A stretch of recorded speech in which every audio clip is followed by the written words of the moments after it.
Hey, how you going? How you going? How you doing? Hopefully you're doing well. This is gonna be JLPT N2 story part two. I'm gonna get very personal with this, talk about my own experience. Um, well, more like part one and a half. Part two, I'll actually get into the nitty gritty.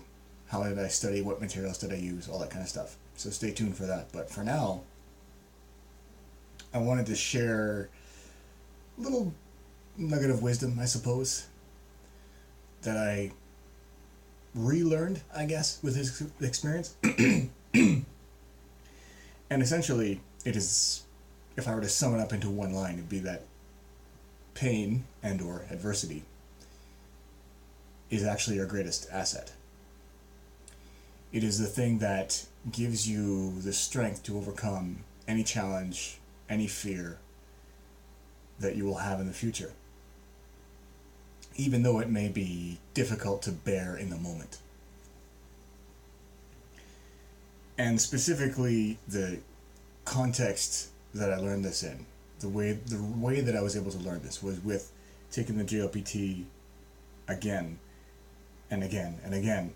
And the hardest part about failing four times was not my own experience failing.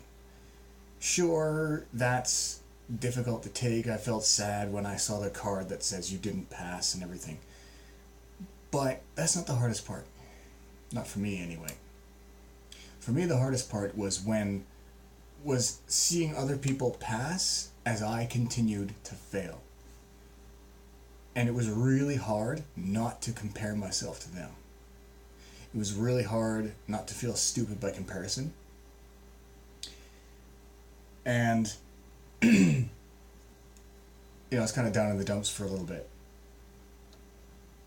But then I remembered, wait a minute, I've been here before.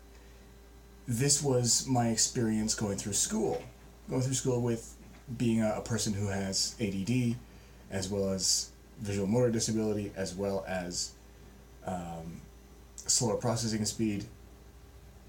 Basically, because of all of that, all the other kids, they finished their reading faster than me. They finished their homework faster than me. They finished their tests faster than me. They did everything faster than me. They were able to get high marks more easily than I could in the more technical subjects like math and chemistry and physics and stuff like that. In writing, like English class and stuff, it wasn't so bad, but most of the time, it was just, I'm going as fast as I can and they're whipping past me. And I got used to that eventually. In the beginning, it bothered me, it made me feel bad, got me down, but eventually I got used to the image of people rushing past me. And it didn't bother me anymore. I stopped caring. I stopped using that as a measure of my self-worth as a measure of my intelligence. All I started doing was just comparing, okay, what did I get on the last test to this test? My test. Who cares what the other kids got? But that mandatory schooling, the end of high school, is almost 10 years ago for me. It will be this year. This year, in June, it'll be 10 years. So I forgot what that felt like. I forgot what it feels like to see other people flying past me as I struggle to do something. And so being confronted with it again with the JLPT, it started to get me down, but I remembered, wait a minute, I've been here before. Oh, right. Who cares? Who cares that, this person passed on her first try and this person passed on her second try? And I've tried 3 times and I still haven't done it. Who cares? It doesn't matter. That has no bearing on my life. And when I remember that, it was, oh yeah, right, okay. And I was able to kick that stupid thought of comparing myself to other people out of my head, and it stopped bothering me. And the reason I was able to do that is because I'd been through it before so much going through school. So the pain that you experience today the adversity that you have to go through. Yeah, it's hard to take in the moment when you're going through it. But when you go through it, you survive, you come out the other end. It gives you this armor that will protect you against the same kind of pain and adversity that may rear its ugly head again in the future. And that's the thing. I hate to break it to you, but you're never going to be done dealing with this. It's going to come back. The same thing. It's just going to keep pestering you your whole life, probably. But the more you deal with it, the easier it gets to deal with it.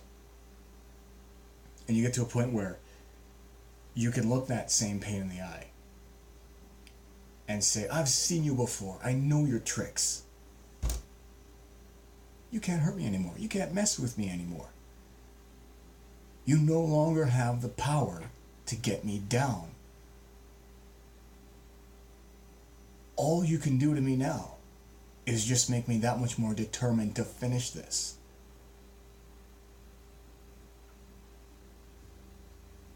So whatever pain you're going through,